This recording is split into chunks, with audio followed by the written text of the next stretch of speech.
Access Fort Wayne offers reflections of our community. Production facilities provided by Access Fort Wayne are a service of the Allen County Public Library. The views and opinions expressed do not necessarily represent those of Access Fort Wayne, the Allen County Public Library, or any other supporting organizations. For more information about creating your own television program with Access Fort Wayne, call 421 1250.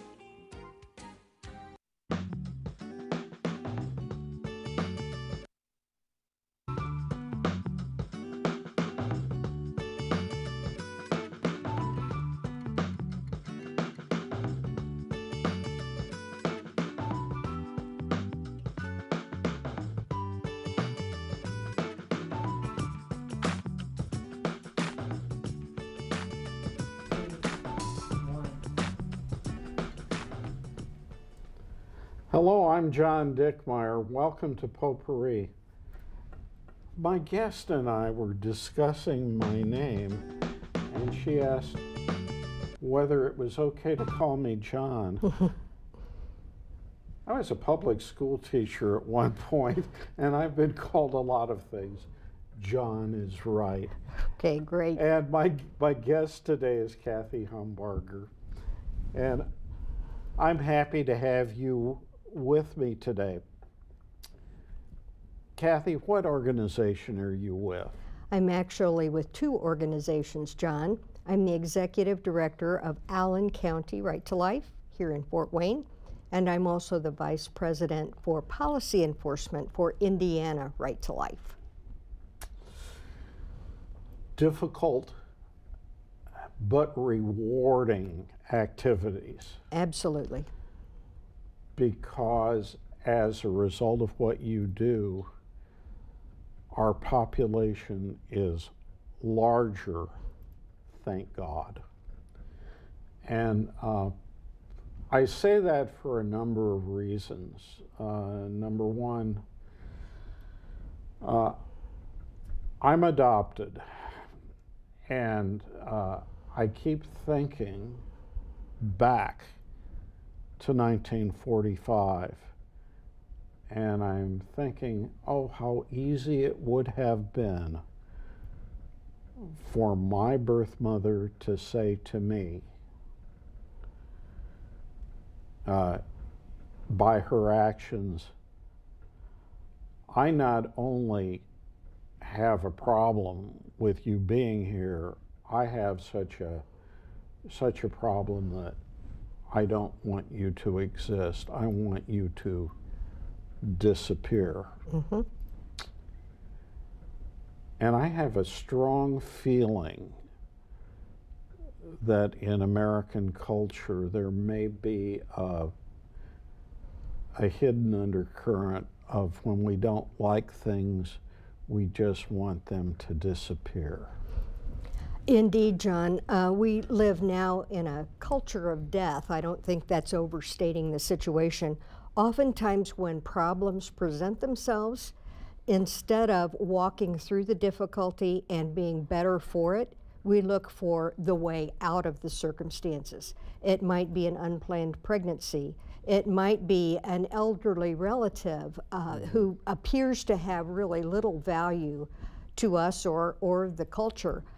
It may be someone struggling with a life-threatening disease, and they're looking to the medications and the medical procedures that are built on taking the lives of embryos.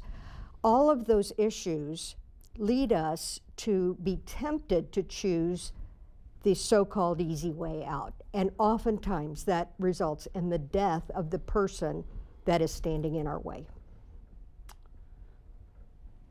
To my mind, the whole issue is like the two routes that are explained in the Gospels. There's one route that is the broad way, Mm-hmm. and there is the other route that's the narrow way. And it's real easy to get through the broad, wide gate, and it's not so easy to go the narrow way and, as you said, learn something and to be a better, I'm going to use a biblical word now, righteous individual. And for those of you out there, what I mean by righteous is, I mean that you try to walk the path. Indeed. And it's not easy. It is not easy. And John, I just want to take a moment to say that birth moms like your mother and many others that I've met are heroes. They absolutely are. If we had time, I could tell you several stories about birth moms who, even in our day when abortion is very readily available, chose the better route, and that is to give their child life and then to place it in a loving home. With open adoptions and differences that are in our adoption system now that weren't in place in 1945, we're seeing more and more birth moms choose life. And that's important. And it's important to know that when you didn't think there were choices, that there are choices. Right. And that what you thought was going to be difficult and bad may not be as bad when you actually get there. It turns into a blessing in the Lord's unique way of doing it. That doesn't mean that it isn't difficult. And another group of people that I can think of that we're really fighting for right now are those that are diagnosed with some kind of fetal anomaly prior to birth, especially babies that are diagnosed with Down syndrome. The abortion rates for women who are told that they're going to have a baby that has Down syndrome, for example, that's astronomical. When, in the first place, not all of those tests are completely foolproof and 100% accurate. And in the second place, if you talk to families, oftentimes these children becomes their biggest blessing. I can tell you by personal experience that that is absolutely true.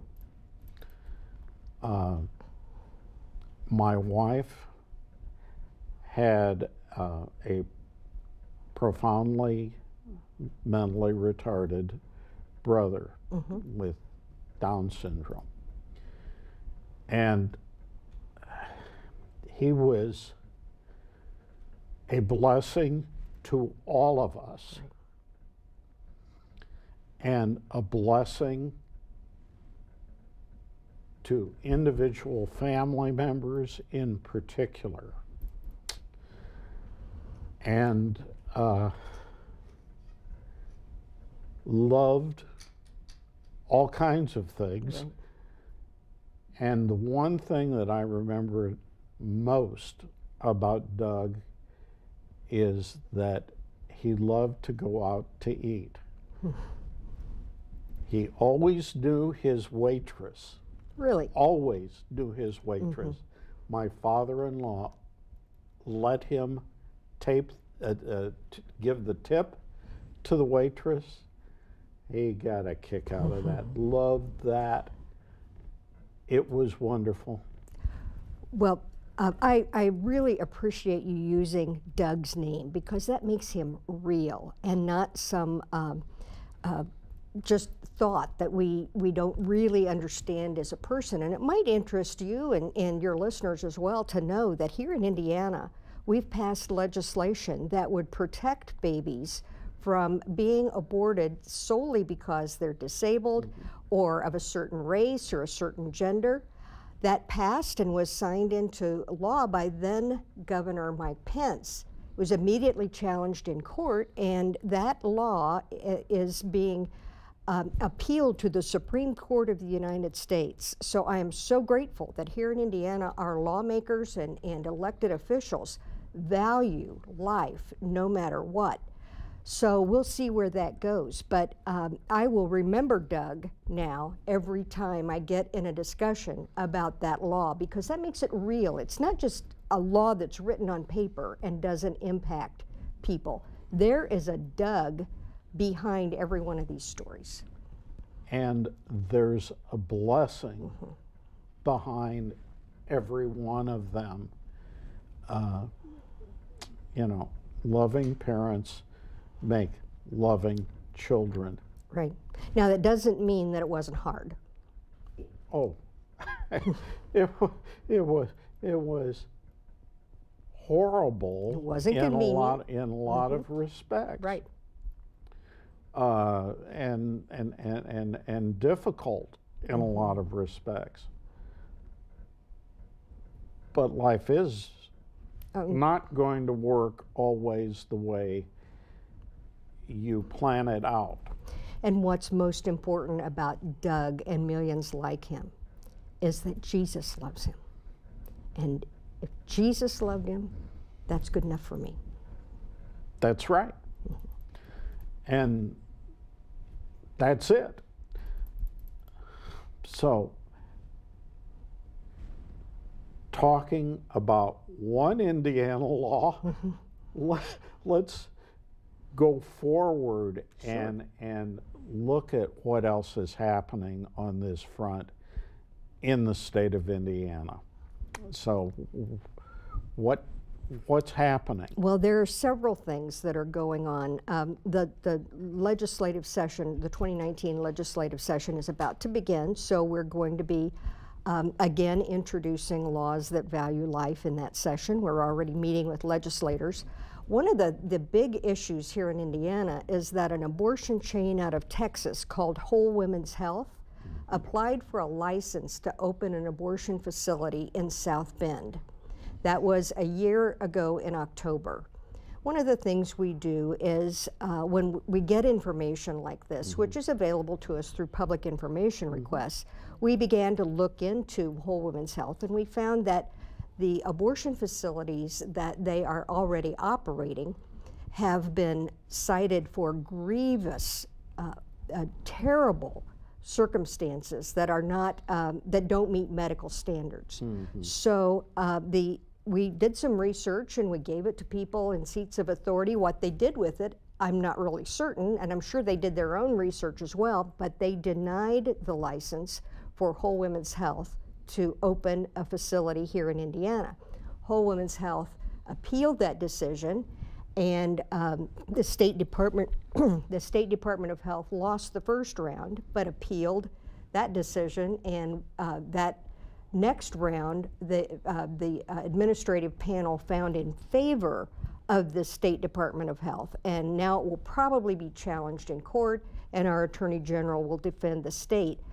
But regardless of the outcome, and of course we hope that this facility never opens in the state of Indiana, but regardless of the outcome, for the past year plus some months, they've not been taking the lives of babies in South Bend, where if we would have had people who rubber stamp those kinds of things, they would have been open over a year ago. So we are so appreciative of those who are in seats of authority and can make these decisions, that they are seeing the difficulty and the egregious violations of this abortion chain, and are standing up and saying this is not good for Indiana. And it really has little to do with where you stand on abortion. It has to do with what's right and meeting the obligations that the state puts on abortion providers to get a license. So that's something that continues to unfold. And in addition, we have other laws that are making their way through court. One that these seem like common sense laws to us. One would require that the abortion provider offer a woman who is thinking about an abortion the opportunity to see her ultrasound of her baby at the time of the patient notification of that's required by law, at least 18 hours before the abortion. So this would give the opportunity for the woman to see the baby, and I know many of us, if not everyone by this time, has seen an ultrasound, and there's no denying that that's a baby. So I can understand why the other side is so adamantly opposed to letting the mother make an informed choice. They're all about choices, so let's give her all the information. Additionally, a law that was passed here in the state of Indiana a couple of years ago had to do with the bodies of aborted babies that were being sent from the St. Louis Planned Parenthood facility to an Indiana waste treatment plant. It's gruesome. I won't even describe what happened to these tiny little babies. And we're talking about some babies that were in the second trimester. So they were, I mean, not that all of them aren't babies, but I mean, you look at it, they'd be very easily, readily identified. So we were able to give that information to our lawmakers, and they passed a law that said that an aborted baby's body needed to be treated with respect, just like any other body. Of course, we don't want the mother to choose that, but if they do, let's not be throwing these babies down the sewer or discarding with surgical waste. Let's respect them and either cremate or bury the body, and there are ways to do that. However, that was challenged by the other side as well. So that is in court. And it's interesting that Indiana University also brought suit against that particular piece of legislation because they want to be able to do experiments on the body parts of the aborted babies. So if they're not really babies, why do they have organs that are useful for research? And by the way, there are many other ways to do research rather than on the bodies of aborted babies or killing embryos for embryonic stem cell research. Yeah, it's a question of respect. Indeed, indeed. And that's an issue that's really separate from, as you said, from whether there's an abortion or not. Right. I mean, we need to show a whole lot more respect for human life in our society, period. Indeed, and another piece of legislation that was passed would allow a prosecutor to charge an offender with 2 murders if an unborn baby was killed in the act of the crime. So if the mother and the baby were both killed, there could be 2 murder charges. And the weird thing is that there's an exception in there for abortionists. So somehow we live in this society that says, if I want this baby, it's murder. If I don't want this baby at this point, it's perfectly legal. So the pro-abortion advocates fight everything that recognizes the humanity of a little unborn boy and girl, boy or girl. Which reminds me of something that I looked at recently. I looked at the commandment, the 5th commandment. And one of the translations says, "Thou shalt not kill." Mm-hmm. Most of the other translations say, "You shall not," or "Thou shalt not commit murder." Mm-hmm. And according to at least one analyst that I saw, the appropriate word is murder. Mm-hmm. In translation from the Hebrew. Mm-hmm. So it isn't just any killing, it's specifically murder that's referred to. I would be quick to add that I am not an advocate for charging mothers who are in a difficult circumstance and feel that this is their only option. I'm not an advocate for charging the mother with murder, and here's why. Many years ago, a dear friend of mine said to me, "Will you still be my friend if I tell you I've had an abortion?"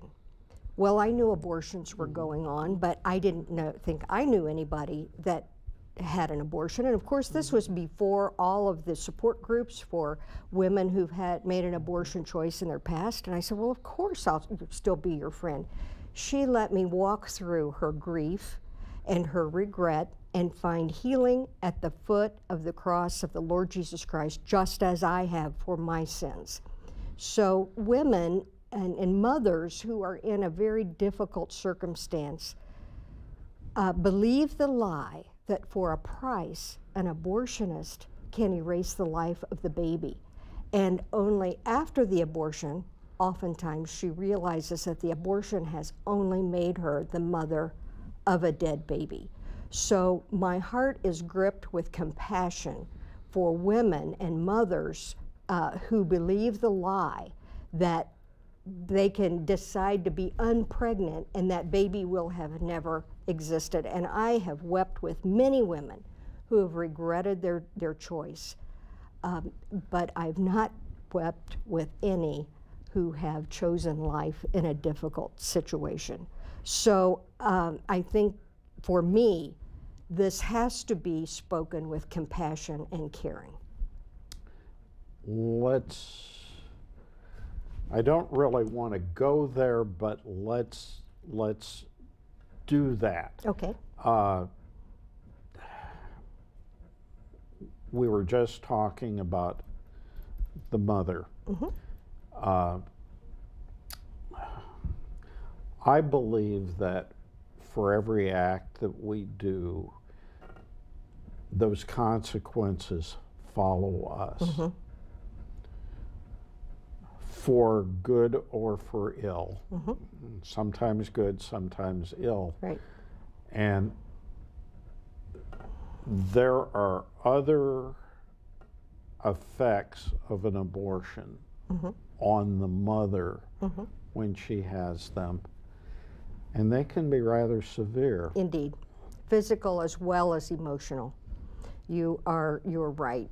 I'm not an expert on post-abortion stress and post-abortion syndrome, but I have anecdotally spoken with many women who regret their decision. Now, they obviously are forgiven by the same Jesus that died on the cross for me. However, just as the Lord doesn't remove the consequences for my sin choices, they can never bring that baby back. And some women I've spoken with, mothers who've chosen an abortion in their difficult circumstances, aborted the only baby they ever conceived. And that is heartbreaking. And at the same time, there are situations where perhaps the mother is not the one responsible for her pregnancy. And I'm talking about what's generally referred to as the hard cases, and that's rape and incest and those kinds of things. First, I want to point out that those abortions account for far less than 5% of all the abortions that are done in the United States. Mm-hmm. So on the one hand, we could argue that, okay, we'll set those aside and you give us the 95%, and then we'll continue talking about the 5%. Mm-hmm. At the same time, I have talked with many women who were, women and men who were conceived in a rape situation. I even know a dear woman who's a Lutheran pastor's wife, as a matter of fact, who was conceived in an incest situation. And it's very difficult to look in the face of those people and say your life doesn't matter.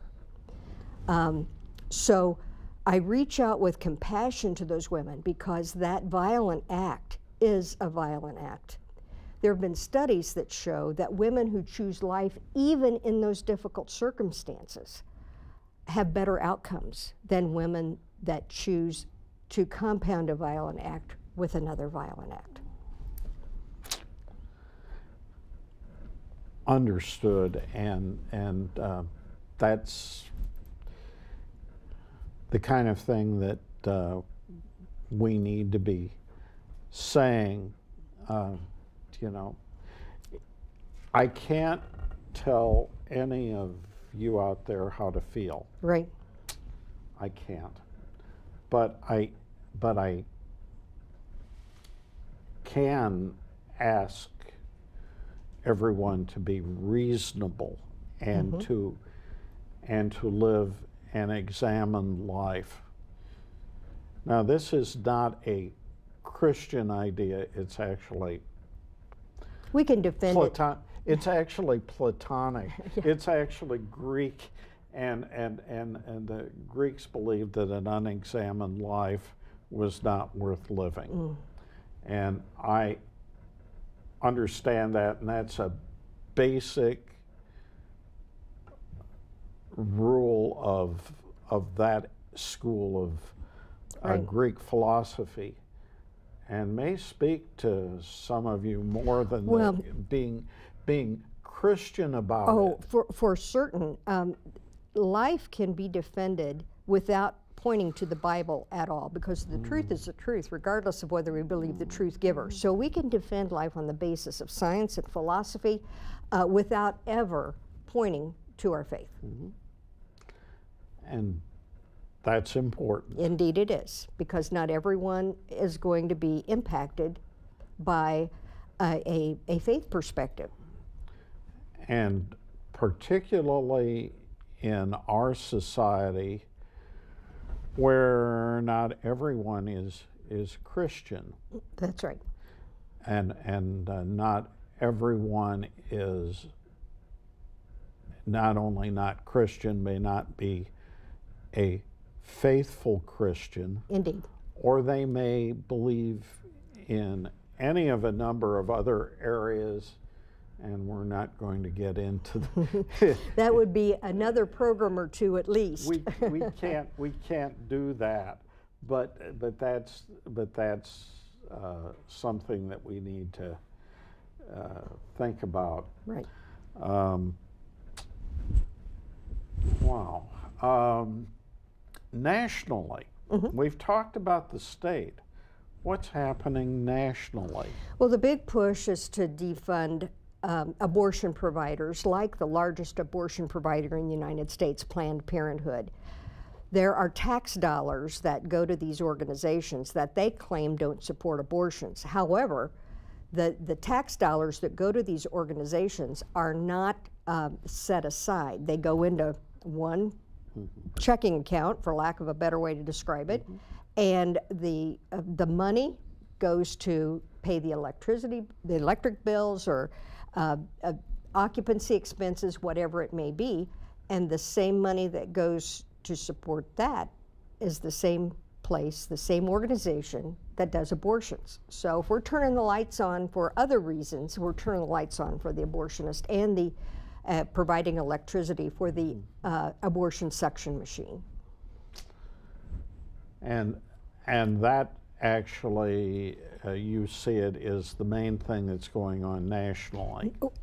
Additionally, there's an Unborn Child Pain Capable Protection Act. That's a big mouthful, but the intent of that legislation is to prohibit abortions past 20 weeks in the pregnancy. Did you know, John, that we're one of only 7 countries that allow abortions past 20 weeks? And that includes countries like China and North Korea. So those are that's the company that we're keeping when we continue to allow abortions at that late stage of pregnancy. We need to stop a minute and mention that China is one of those countries that is reducing available population because they have a population problem. Well, they think they have a population problem, but now they've turned it into another kind of problem, and that is that they have far more males than females. So, because in the Chinese tradition, as I understand it, in their culture, if you can only have one child, you want to have a boy. So if you conceive a girl, either abandon the child or abort the child before it's born because they want to have a boy. Well, we're going to have to leave it there because we've come to the end of our time. The time just flew by, John. What a pleasure. I'm John Dickmeyer, and this is Potpourri.